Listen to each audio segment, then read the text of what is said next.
pregnant, and you don't even know who the father is. You're dragging this whole building down." The landlord's voice grated through the cracked door as Nora Sanders, in an old hoodie, a fraying backpack, and her arms wrapped around a box of paints, bowed her head and said nothing. At the shared studio, someone splashed water across her canvas and muttered, "Girls like you don't get to call themselves artists." At the clinic, the doctor flipped through her file, shaking his head. "No husband, no money. Don't doom a child to your life." No one knew. The man from that one night was searching for her, and her art would be what brought him back. Nora stood in the dim hallway, every muscle rigid, aware that behind the landlord's slammed door lurked threats of eviction she couldn't refute. The paint box in her arms weighed less than the heaviness sinking in her chest. She could hear muffled voices from neighboring apartments, bored laughter, tinny music on an outdated radio, a child crying for dinner.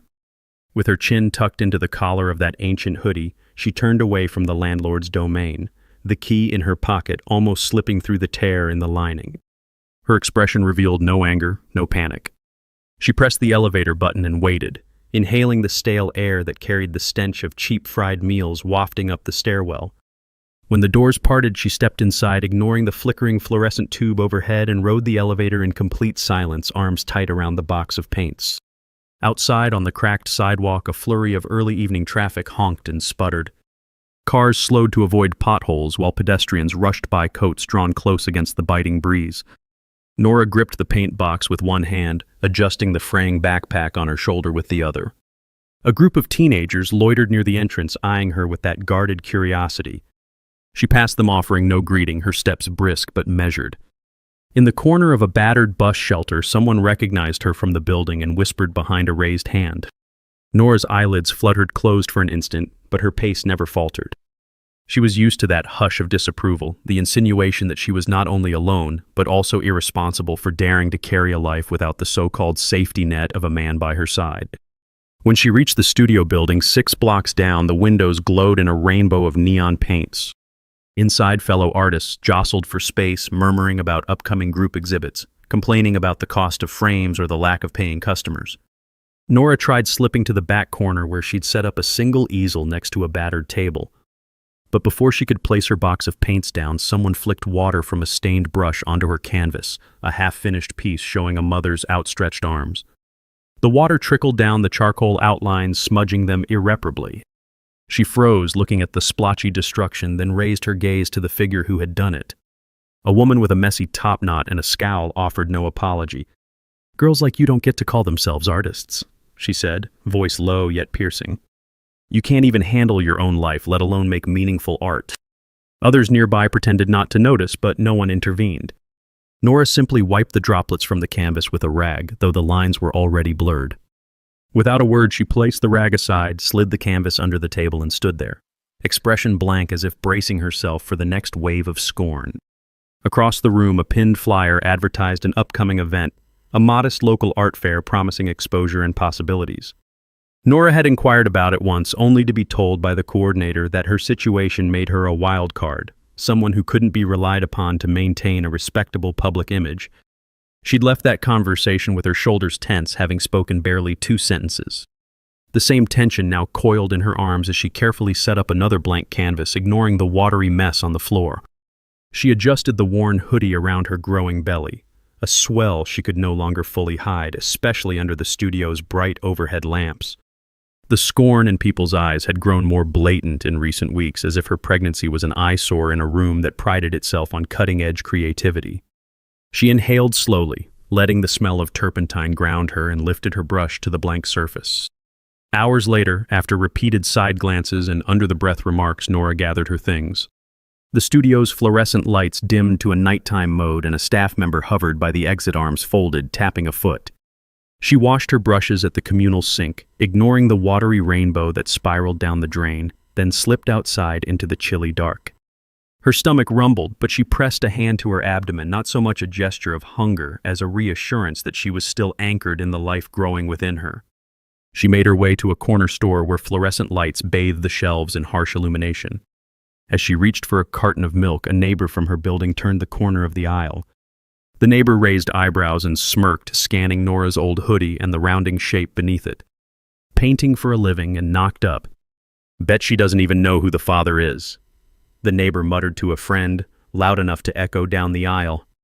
Nora's hand paused on the milk carton. The words stung with that same old barb, the insinuation that her child had no rightful place. She quietly paid the cashier, counting out coins with deliberate care, and left with her small bag of groceries. A brief, almost shapeless memory nudged her senses as she walked back. The memory of that single night months ago when she'd sketched a stranger in the dim glow of a flickering lamp. She'd left the next morning before the man woke, scrawling only a partial signature in the corner of the sketch. No names had passed between them, just a kind of electricity that sparked a creation unlike any she'd made before. Now that memory lingered day after day as she felt life pulse within her. Yet she told no one. In her world, secrets offered a brittle shield. At the free clinic 2 days later, Nora sat stiffly on an unforgiving chair, surrounded by posters about prenatal care and safe deliveries. Her name was finally called and she entered a small exam room. The doctor rifled through her file, glancing once at her clothes, once at her chart. "No husband? No money?" he muttered, tapping a pen against the edge of the desk. "You should consider other options." This child Nora pressed a palm against her belly, carefully silent. The doctor cleared his throat, adding, "Don't doom a child to your life. Think about it." She stood, nodded once in acknowledgement, and left with the file under her arm. She never raised her voice, never contradicted him in words, but her posture was firm steps even. The silent response said enough. A few weeks slipped by in a haze of exhaustion and fleeting pockets of creativity. Nora managed to secure a part-time arrangement at a cramped community center offering basic art lessons to children whose families couldn't afford after-school programs. But when the center's director reviewed her situation, pregnant, unmarried, and living in a rundown apartment, he hesitated. A pregnant woman with no husband, no financial security, and no real job. "That's not a role model we want for these kids," he pronounced, flipping through the meager references Nora had brought. She stood there, arms folded behind her backpack, listening to the director's rationale about credibility and stability. It ended with him sighing. "I'll give you a probationary week, but if any parent complains, we can't keep you." Nora only nodded, not trusting her voice to mask the frustration that heated her cheeks. The children themselves received her with open curiosity. On that first day, she'd laid out colored pencils and crayons on a battered wooden table. A handful of wide-eyed kids milled around each with their own anxieties and dreams. Nora encouraged them to draw, to explore shapes and colors in a free-form style. She showed them how to hold a brush or a crayon, loosely describing how lines could convey emotion. She rarely smiled in public, but in those moments a soft glow lit her features. The kids, noticing that calm acceptance in her eyes, relaxed. By the end of the hour, they were presenting her with doodles and scribbles, grinning with unrestrained pride. She collected the best pieces, slipping them into her backpack for safekeeping. In that small circle, it seemed no one questioned her worth or the child she carried. But outside that fragile oasis, whispers about her condition swirled. Parents arrived to pick up their kids and eyed her suspiciously. A few asked if the center couldn't find someone with better credentials. Others pursed their lips when they saw her hoodie stretched over an unmistakable baby bump. She endured it all without speaking, just continued cleaning the brushes, organizing supplies, offering a kind nod if someone demanded an explanation she refused to give. Her silence carried tension like a string wound too tight. In the evenings, she roamed Brooklyn streets, leaving small sketches in places that felt right. A stylized silhouette on a community board.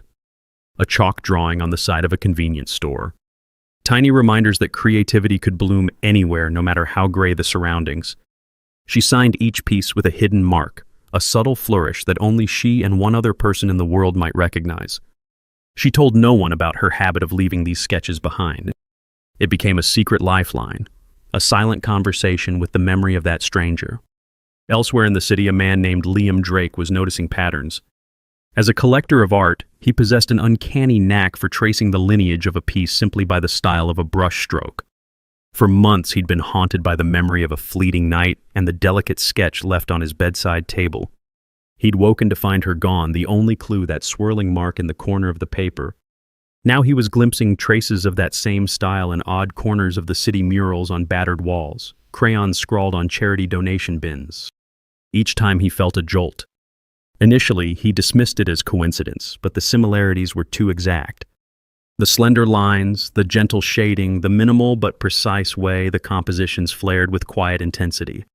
Liam Drake was no ordinary man searching for lost love. He was a billionaire, a fixture in glossy magazines, though he rarely engaged with paparazzi. He'd inherited an empire of technology firms, but his passion lay in art. Under a pseudonym, he scoured auctions and galleries, guided by a personal obsession with genuine creativity. Only a few close confidants suspected that the reason he haunted these unknown neighborhoods was more personal than philanthropic. For him, the subtle shift of charcoal on paper ignited a memory of that woman's eyes in half-light. He didn't even know her name, but he recognized the lines of her art like a hidden signature on his soul. Meanwhile, Nora's life edged closer to catastrophe. The landlord's threats grew more shrill. If she couldn't pay the overdue rent soon, she'd be out. She tried to sell small canvases on the street, but passers-by offered meager sums or ridiculing looks at her belly. One breezy afternoon, she attempted to enter a local gallery to request a free pass to an upcoming exhibit, hoping to glean inspiration from established artists. A security guard, noticing her undone hair, cheap hoodie, and the telltale curve under her clothes, stopped her at the door. "We're not handing out food today." "This isn't a shelter. Why are you even here?" he asked, arms crossed. Nora's grip on her backpack straps tightened, but again she said nothing. She turned away, images of well-dressed patrons flashing by in her peripheral vision. They never spared her a glance. One day, exhaustion caught up with her. After finishing a community class, she sat alone in the storage closet, an old stool under her. Her feet ached. The baby's gentle kicks reminded her that time was passing. A framed poster on the wall depicted an older piece she'd once studied in college, back when she had ties to a more privileged world she'd chosen to leave behind. Her father had been a wealthy man of some standing, but Nora had fled that circle, rejecting the manufactured life it offered. She had once told a friend she'd rather live honestly painting what she saw than float in a gilded cage. That friend was long gone now, but the principle remained. At the end of that same day, the center's director approached her, sporting a conflicted expression. He said parents had complained that she might not be stable. The board was meeting to decide if her position could continue. One of the parents, overhearing, shook her head. "We don't need a homeless single mom influencing our kids," the woman said, not bothering to lower her voice. Nora stayed still, swallowing the knot in her throat. She gathered her art supplies, thanked the director for letting her teach as long as he had, and walked out. Her landlord chose that moment to deliver a final blow. When Nora returned to her building, he waved a crumpled eviction notice in her face. "Pack up and go by tomorrow," he barked. "Pregnant and worthless, you're lowering the value for everyone else." She took the paper, eyes skimming the typed words. The baby shifted inside her as though sensing the tension. She gave a small nod, walked past him without protest, and entered her apartment. In that sparse one-room space with peeling wallpaper, she placed the eviction notice on a chipped dresser. Then she knelt by an open drawer, pulling out a handful of sketches she'd been saving. Each told a small tale: a child's face, a nighttime cityscape, a stylized portrayal of an unknown man's profile. She packed them carefully, along with her few clothes. The next morning, she made her way to the shared art studio, seeking to salvage whatever remained of her half-finished works. Upon arrival, she found her canvases piled in a corner, several spattered with paint by those who scorned her presence. A few artists stood by, arms folded, offering neither apology nor reason. One of them motioned to the graffiti across the largest canvas. "We can't associate with your kind. A pregnant nobody painting sappy images. That's not what this place stands for." She lowered her gaze, stepped forward, and began gathering the ruined paintings in a quiet flurry of motion. Just as she was about to leave, the studio's manager, who had never liked her, delivered an ultimatum. "You're morally unfit to represent our arts community. We're revoking any rights you had here." He pointed at the door. The humiliation was so public, so final. Everyone watched, some with pity, others with smug satisfaction. One of them threw a final jab. "Maybe go find the father of that kid you're carrying, if you even know who he is." A ripple of sneering laughter followed. Nora's lips parted slightly as if to speak, but no sound emerged. She only turned and walked away, arms full of ruined canvases. Outside footsteps approached. A hush fell among the onlookers as a tall figure in a tailored suit stepped up behind Nora.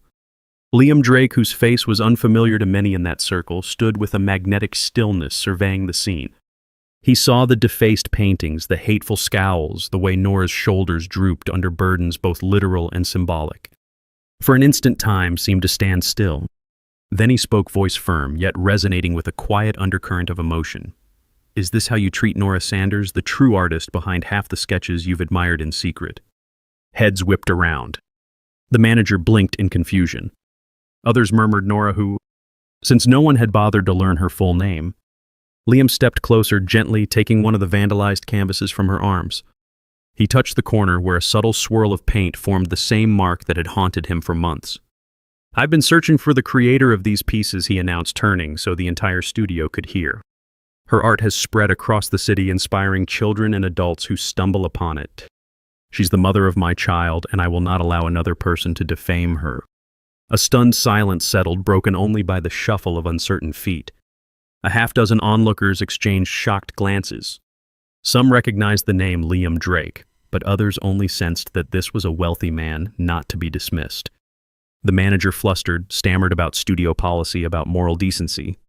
Liam raised a hand, cutting off the excuses. Then, in a voice that carried across the entire room, he declared, "From this day forward, I'm purchasing every existing piece of Nora's work. Past, present, and future.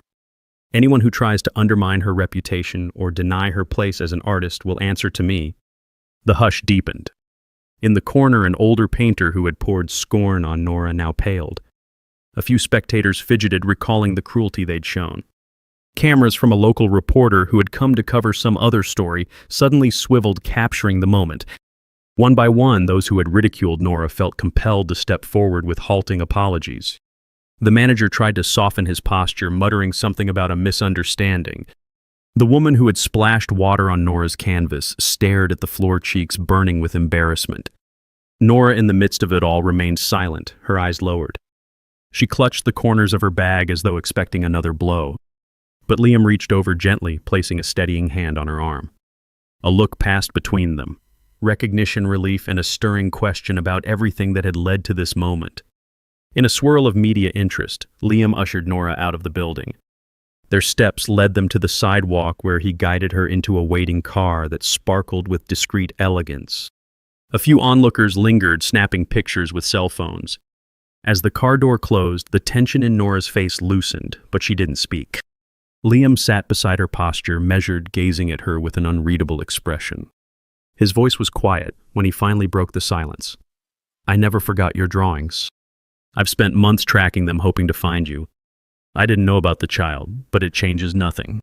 He hesitated, adding, "Where can I take you?" She answered only by offering a slip of paper with an address scrawled in pencil. It was for a temporary sublet she'd arranged in a worse part of town. He looked at the paper, frowning, but instructed the driver to proceed. The ride passed in near silence. Occasionally, Liam glanced at her belly as though struggling with the reality that he was soon to be a father. Yet he sensed the fragility of her composure, so he refrained from peppering her with questions. The quiet presence between them felt more honest than any forced exchange of words. When they arrived at the dilapidated building, Liam's chest tightened at the sight of peeling paint and broken railings. He watched Nora step out, hugging her backpack. She turned to face him, searching his eyes for some sign of condemnation or pity. Instead, he simply said, "I can help you if you'll let me." She responded by shaking her head once softly. He didn't argue. He extended a business card with minimal text, just a name and a private phone number. She slid it into her hoodie pocket. Then she nodded in a subdued gesture of thanks before walking inside a slow but deliberate pace. A few days later, the city's most prestigious gallery event rolled around. Word had spread that Liam Drake would attend, and rumors hinted at some grand announcement regarding a new artist he planned to showcase. The gallery bustled with critics, journalists, wealthy patrons, and socialites. They milled about, sipping sparkling wine, nibbling on hors d'oeuvres, speculating on who Drake's latest discovery might be. Midway through the evening, Liam arrived, cutting an imposing figure in a sleek suit. He exchanged cursory pleasantries with a few acquaintances, then signaled for the room's attention. A hush settled as guests turned toward him in anticipation. He glanced at the assembled crowd, face unreadable, then invited Nora to step forward from a corner of the room. She did dressed in that same hoodie, though, at least it was freshly laundered. Her hair, still tied in a simple knot, framed her face with a subdued beauty. A few guests took in the sight of her swollen belly with open surprise. In the corner, a faint hiss of disapproval escaped from someone who recognized the brand of shame once pinned to her. But Liam's voice rose calm and commanding. This is Nora Sanders, the mother of my child and the artist behind countless sketches that have appeared across the city. She has been teaching children in community centers, painting murals, and selling her art on street corners for scraps. No more. The crowd listened transfixed. I'm here tonight to declare publicly that I'm acquiring every piece she's ever made. And any gallery or individual that tries to denigrate her will find themselves at odds with me. A near-audible gasp rippled through the onlookers. The wealthy and the influential who once spurned her found themselves in an awkward position. A handful of them had previously rebuffed her at exhibits or turned her away from paying gigs. Now in the spotlight of the city's top gallery, they could feel the weight of public scrutiny. Journalists leaned in, cameras snapping. One or two critics who had sneered at Nora's untrained style bowed their heads in discomfort. Liam continued, voice unwavering. For too long, people have judged her for her choices, her appearance, and her pregnancy. I will not see her humiliated again. She is the mother of my child and an extraordinary artist in her own right. A wave of murmurs followed, with some guests offering hastily contrite apologies. Nora stood there, posture taut, her expression a careful mask of composure. She made no move to bask in the newly bestowed approval. Instead, she quietly folded her arms over her belly, nodding her thanks to Liam with a faint dip of her eyes. The event ended with a swirl of revelations, half-baked apologies, and frantic networking as the gallery owners scrambled to rewrite the narrative. The manager of her old studio cowered behind a pillar, hoping no one recognized him as the one who'd thrown her out. Some critics pledged to do exposés on her hidden genius. But Nora seemed unimpressed, drifting to a small corner by the refreshment table, letting the chaos swirl around her. She gathered a stray napkin and a borrowed pen, adding a few lines of shading to an absent-minded sketch, as if the swirl of new possibilities couldn't drown out her innate need to create. Later that night, Liam escorted her to a quiet lounge away from the public eye.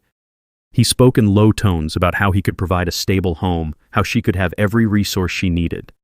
She listened, her eyes flickering with gratitude, but also an unmistakable reserve. At last she said softly, I don't want the life you come from. I've seen wealth. I left it behind once. I can't become someone else for the sake of comfort. He nodded slowly, acknowledging her words. I'm not asking you to change, he replied. But let me help with the baby, help with your art. Let me do what I can so you don't have to fight alone. Over the coming days and weeks, rumors flew around the art community. Some insisted Nora must have manipulated Liam. Others claimed she was a runaway heiress, so of course they were meant for each other. Through it all, she carried on teaching art to disadvantaged kids returning to the same community centers that had nearly dismissed her. This time, though, the center's director welcomed her with a forced smile and open arms. The families who had once sneered at her now regarded her with curiosity. They'd heard that a billionaire funded her new teaching program, providing fresh supplies and improved facilities. Pupils flocked to her classes, hoping to glean the secret of her success. But nothing in her manner changed. She remained quiet, gentle, focusing on the children's lines and colors, rather than their parents' scrutiny. Liam discreetly financed everything from better tables to new paint sets. He refused to put his name on any official plaque, honoring Nora's request that the focus remain on the kids, not his wealth. Meanwhile, he visited her regularly, offering conversation about the baby's progress, about art, about the various philanthropic endeavors he was juggling. Nora maintained her modest one-bedroom, refusing his offers of a penthouse. The landlord at her previous building had lost track of her, and the new sublet was marginally better, cleaner, quieter.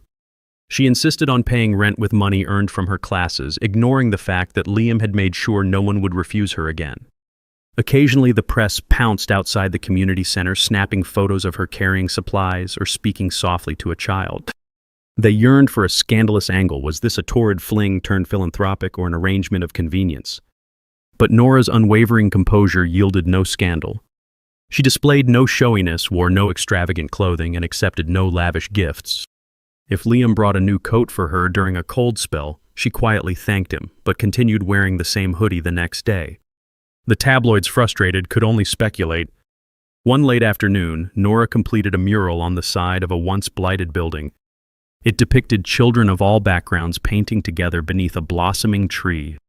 Residents who previously dismissed her now admired the gentle vibrancy of each figure. An elderly neighbor patted her shoulder, offering a watery apology for the harsh words uttered in months past. Nora paused, turning to meet the neighbor's eyes. With a subtle nod, she forgave. Then she gathered her brushes, adjusting her backpack and hoodie around her pregnant belly. When her time to give birth drew near, she received text after text from Liam urging her to stay prepared. She often responded with a single-line acknowledgement or no response at all.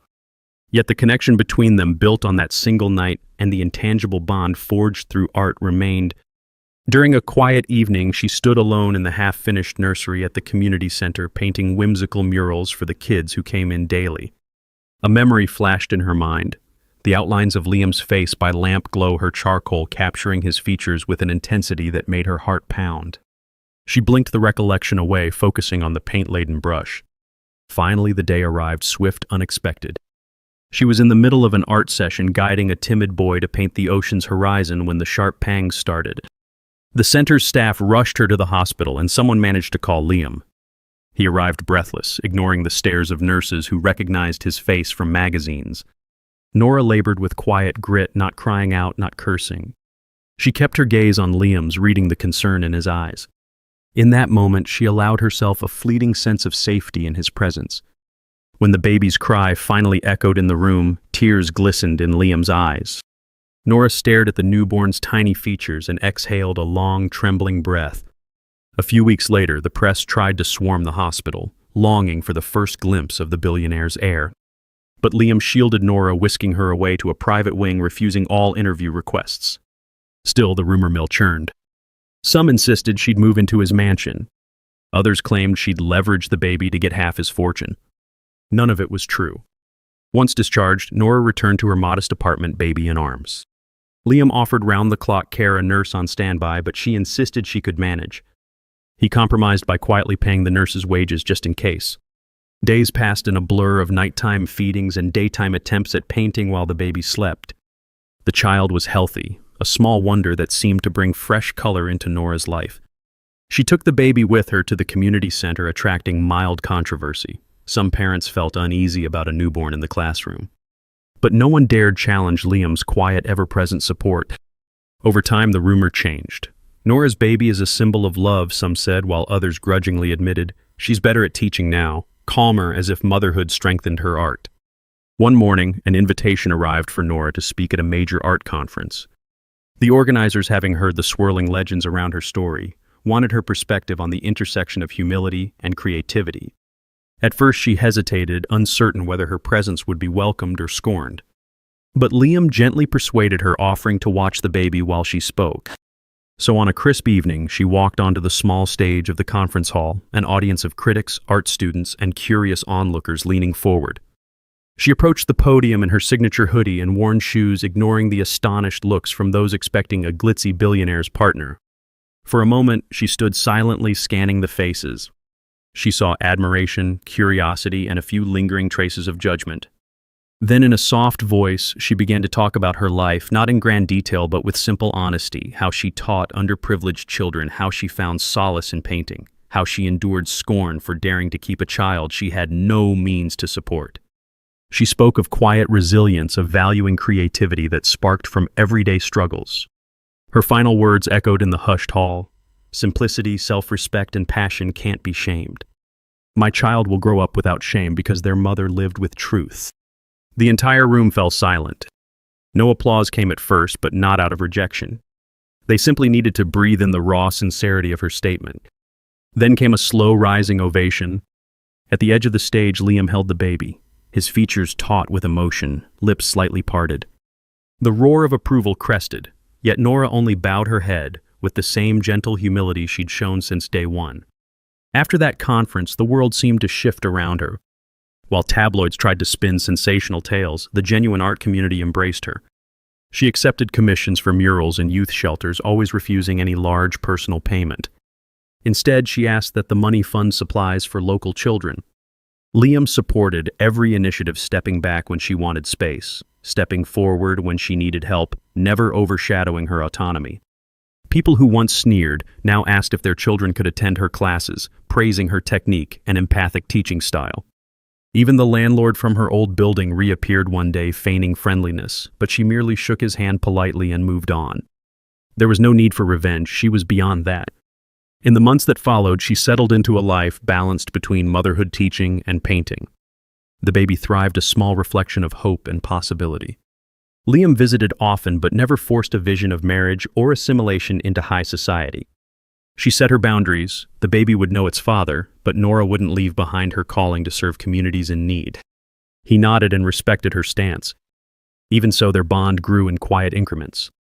They would talk about color palettes, about the baby's new expressions, or about philanthropic expansions Liam was planning.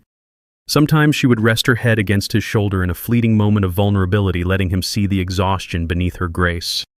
As time rolled on, the once hostile city turned a gentler face toward her. She walked the streets with the baby, sometimes pausing to create a chalk drawing on a sidewalk while passers-by gathered to watch. It felt like a microcosm of how acceptance could grow from curiosity and empathy. No longer was she the nameless pregnant woman scorned on every corner. She was, Nora Sanders recognized for her quiet might, her unwavering dignity, and her unwavering refusal to let wealth or shame define her. At last, an even bigger gallery invited her to exhibit. She arrived with her usual paint-stained hoodie, carrying the baby in a simple sling. The owners who'd once locked her out greeted her with open arms, praising her raw authenticity. She walked the halls, examining the crisp white walls where her paintings would hang. She spoke kindly to staff, ignoring the lingering pang of memory about how these same halls had once been closed to her. At the opening night, critics sang her praises. Wealthy collectors asked about commissions. She kept her remarks brief, focusing on the message that art belongs to everyone, especially those whose voices seldom reach gallery walls. And so step by step the story settled. The city found in Nora a symbol of grace under prejudice, a woman who never needed to shout to prove her worth. She drew in lonely corners, taught bright-eyed kids, and let love for her child guide each brushstroke. Liam Drake, for his part, financed whatever she needed but never forced flamboyant displays. He found himself transformed by her refusal to worship money or status. In that transformation, he discovered deeper fulfillment than any business empire had ever offered him. In a quiet gesture of gratitude, he funded an entire after-school art program in the name of Nora's mother, someone from Nora's old privileged life, now just a faint memory. But Nora insisted the plaque read only for the children who deserve color and hope. No mention of wealthy patrons, no mention of old money. The world needed to see that good deeds could stand on their own. Finally, one still afternoon, she slipped away from the bustling city noise to paint in a lonely park. The baby cooed at her feet, playing with safe, non-toxic crayons.